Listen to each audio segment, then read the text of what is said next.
Hey, I'm Allison from Learning at the Primary Pond. I'm a literacy specialist, and in this video, I'm going to share tips for creating classroom routines and procedures that really stick so that you can prevent behavior issues before they start and create a classroom where students feel safe, confident, and ready to learn. If you haven't subscribed to my channel yet, before we dive in, I would love for you to do that and then hit the little bell so that you don't miss out on any of the brand new videos that I post. So even if you're a brand new teacher, you probably already know that routines and getting kids to learn procedures are really important. Let's talk briefly about why on a brain level. So there's this concept and saying you may have heard of. It's called Maslow before Bloom. So Maslow is like our basic human needs, and Bloom's taxonomy deals with like levels of learning. And so what this saying is getting at is the fact that our brains, even as adults, right, our brains need to feel safe, they need to feel connected before they can engage in learning. Because if you think about it, even if we're teaching our kids very basic skills, that can be cognitively demanding for them. And if they are not feeling safe, if their brains are experiencing stress because they don't know what to expect in the classroom, they're not going to be able to focus on that learning. If they don't know the procedures of where to get things out, or their brains are focused on, figuring out what exactly I have to do, again, their brains are not going to be ready to learn. So if you ever have an administrator or somebody pressuring you, asking you about why are you guys still working on procedures and routines, the answer is based on science, because what we know about the human brain is that for this learning and especially higher level learning to occur, our brains have to feel safe. They can't feel stressed out.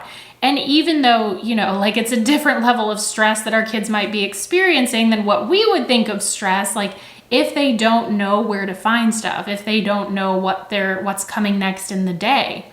You may have had kids at the beginning of the school year asking you, if you taught before, questions like, when is lunch? When do I go home? Those are signs that the brain doesn't know what to expect yet. And that's fine at the beginning of the school year, but again, that's why we need to spend the time making sure that kids' basic needs and sense of safety is developed before we get into the higher level learning stuff. Now, at the beginning of the school year, you might be seeing some interesting behaviors from your students. They may be doing things like talking out of turn, talking when you're talking. Not that this stuff only happens at the beginning of the year, right? Wandering around, refusing to do things. And, when you see these behaviors, it's not the sign of a bad kid or that you're going to have a bad class this year. What you're seeing is simply information. We don't want to add that emotion to it and say this kid's going to be difficult or this is going to be a really hard school year. We don't want to do that, because those behaviors are simply information that is telling us that these kids' needs aren't met yet.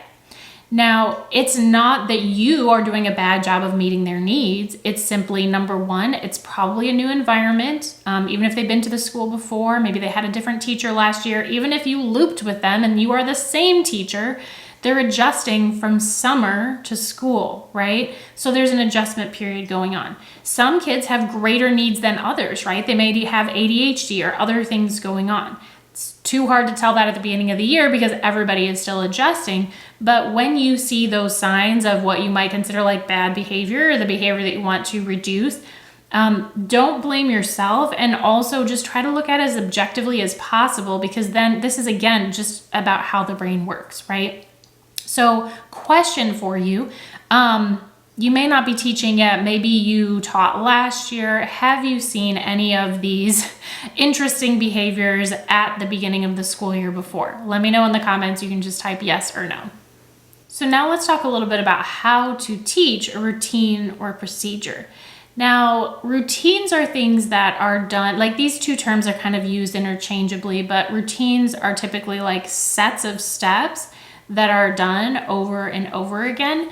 And they're usually, it's referring to something that's done daily or at least a couple of times a week. A procedure is similar in that it's a set of steps to do something. It may not, it may be for a specific task that's not done daily, but we don't need to worry about the specifics. Essentially what we're doing is we're teaching kids to do things like how to line up safely, how to ask for help when they need it, how to play a certain game with a partner, how to, get ready to go home at the end of the day. These are all sets of steps that we're teaching kids to do.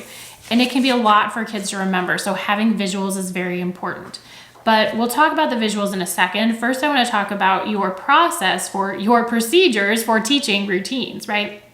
So we want to teach kids to do these things in the same way that we would teach a skill. And when we teach a skill, we know from the research that we want to provide modeling, meaning we want to show and tell. We want to show kids what we're doing. We're going to actually do it in front of them, and we're going to tell them what we're doing as we do it. We're going to kind of think aloud. So show and tell. Now, something that mistake that many teachers make during modeling is they ask for too much student participation. Student participation is going to come, and it will feel uncomfortable if you haven't done this much at first to model, because you're like, oh my gosh, the kids are going to be bored. They're just watching and listening. But that's what they need. They need an uninterrupted demonstration from you, right? If you don't know how to play basketball and you want to see a layup because you're trying to learn that, hopefully that's the correct term. I don't play basketball. If you want to see a layup, you are not going to learn as well if the instructor's like, okay, so dribble the ball. Come dribble the ball. Okay, what do you think you need to do next? No, don't ask those questions. Don't involve the kids. Just literally show them how to do the layup or how to hang up their coat on the hook. You need to break things down. And at the beginning of the year, you need to list out all these things that you're going to have to teach kids to do and break them down as much as possible so that you can clearly model them. So you want to model something and you want to give the kids guided practice. Guided practice is just they are practicing, but it's with your help. So you could be reading out, okay, first do this, then do this. You're giving them support. They're not doing it fully independently. You're there to provide feedback. So even if it's something like, how to play at recess safely, right? Like that's a thing that a lot of kids need to learn. You go out there assuming that you're responsible for supervising some recess, and you are telling them, okay, step 3, here's what we're doing. And then, you have all the kids do it. Or if it's like, I don't know, how to use the bathroom pass to go use the restroom. Not all the kids are going to be able to do it at once, but you can still have the kids take turns, right? You can kind of cycle through that.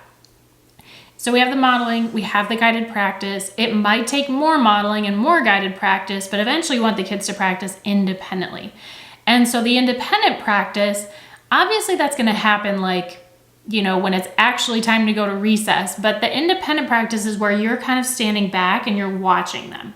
Now you can still give feedback, right? You can still call out, oh my gosh, Juan is doing this. Good job, Juan, like pointing out what they're doing well. And then of course giving correction, but by the independent practice time, you're not telling them step 1, step 2, step 3, like they are doing it on their own. So it needs to be this gradual off ramp. Just like we teach any skill, whatever procedure you're teaching, whether it's lining up safely, walking in the hall quietly, whatever it is that you expect them to do, practice with you, you model, they practice with you, and then they're going to do it on their own, right? You might still be with them, you're still providing feedback, but you're really not providing any guidance at that point. And this stuff takes time, but it's time well spent because again, if kids don't know what's expected, and if you are occupied with trying to get the kids to do what you want them to do, like the basic stuff, you're not going to be able to teach and they're not going to be able to learn. So take your time. Spend that time at the beginning of the year not diving into the curriculum, but working on this stuff. Okay, so now let's talk about using visuals because at the beginning of the year, you're doing a lot of talking, right? You're modeling this, modeling that. It is very helpful to have visuals. I have the link for this in the caption of this video. And what I really like, the version of these that I really like, this product includes these printable posters, but there's also slides. So you can display them big on the whiteboard, your projector or interactive whiteboard or whatever, so that when you're teaching something, you can be pointing to the pictures. And then maybe later you display this in the classroom, but when you're teaching it for the first time, it is helpful to be able to project that and have it really big as you're walking through it. Now, a lot of kids in the primary grades, they can't read yet, no big deal. There are pictures that kind of tell them and walk them through what to do. And if you have English language learners, even if they're a little bit older, this is also very helpful for them. Okay, so again, when I'm first teaching a procedure, I like to display it on the whiteboard big so they can see it. And then I might display this, like playing at recess. Maybe this goes by the door, or maybe this goes by their little coat hooks or whatever as a reminder for the future. But again, that product that's linked in the caption includes both of them. Voice levels, things like, silent voice, whisper voice, inside voice, like what speaker voice, like what are the expectations for all of these things? And again, it can feel overwhelming to think about all of this stuff, but remember, you're not trying to teach this all in the first day. You're not trying to teach it all in the first week. This is going to take time.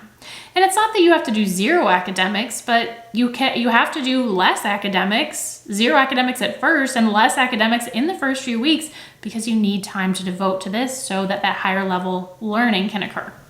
Something else that you can do with these posters is you can even send something home, especially if the kids are having trouble with the procedure. This could be at the beginning of the year, it could be at the middle, toward the end, whatever. You could send a copy of this home with families, and if families are able, they can go over it.